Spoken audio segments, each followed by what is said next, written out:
আসসালামু আলাইকুম রহমতুল্লাহ। সকাল ও সন্ধ্যার জিকির সমূহ। আজকে আমরা সকাল সন্ধ্যার তিনটি আমল এবং এর ফজিলত সম্পর্কে খুব সংক্ষেপে জানবো ইনশাআল্লাহ। এক নম্বরে বলা হয়েছে, রাসূল পাক সাল্লাল্লাহু আলাইহি ওয়াসাল্লাম বলেন, যেই ব্যক্তি প্রতিদিন সকাল ও সন্ধ্যায় সুবহানাল্লাহি ওয়া বিহামদিহি এটি পাঠ করবে, কিয়ামতের দিন তার চেয়ে বেশি শ্রেষ্ঠ এবং বেশি আমল নিয়ে কেউ উপস্থিত হবে না। তবে যেই ব্যক্তি এই আমল করবে এবং এর সঙ্গে আরও কিছু বৃদ্ধি করে পাঠ করবে তার কথা ভিন্ন।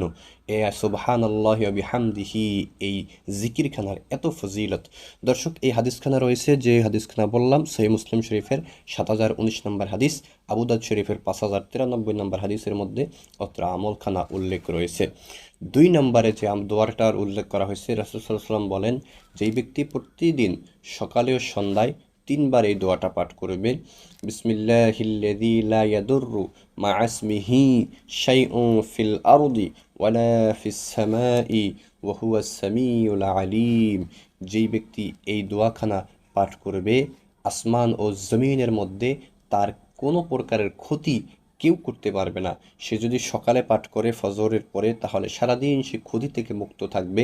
যদি মাগরিবের পরে পাঠ করে, তাহলে সারা রাত সে ক্ষতি থেকে মুক্ত থাকবে। দর্শক, এই হাদিসখানা রয়েছে সহিহ তিরমিজি শরীফের মধ্যে ৩৩৮৮ নম্বর হাদিস, আবু দাউদের মধ্যে ৫০৯০ নম্বর হাদিস। দর্শক, আরও একটি আমল রয়েছে, ছোট্ট একটি আমল, যদি সেটিকেও করতে পারে, তাহলে সারাদিন সকল প্রকার পোকামাকড় বিচ্ছুর যন্ত্রণা থেকে বা কামড় থেকে, আক্রমণ থেকে সে মুক্ত পাবে। দোয়াখানা হচ্ছে, নবী বলতেছেন, আউযু বিকালিমাতিল্লাহি তাম্মাতি মিন শাররি মা খালাকা। যেই ব্যক্তি এই দোয়াখানা পাঠ করবে, সে বিচ্ছু সহ সকল ধরনের হিংস্র প্রাণীর আক্রমণ থেকে মুক্ত পাবে।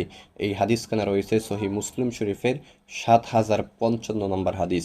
দর্শক, ভিডিওটি ভালো লাগলে অবশ্যই একটি লাইক দিবেন, চ্যানেলটি সাবস্ক্রাইব করে পাশে থাকা বেল আইকনটি বাজিয়ে দিবেন। আসসালামু আলাইকুম ওয়া রাহমাতুল্লাহ।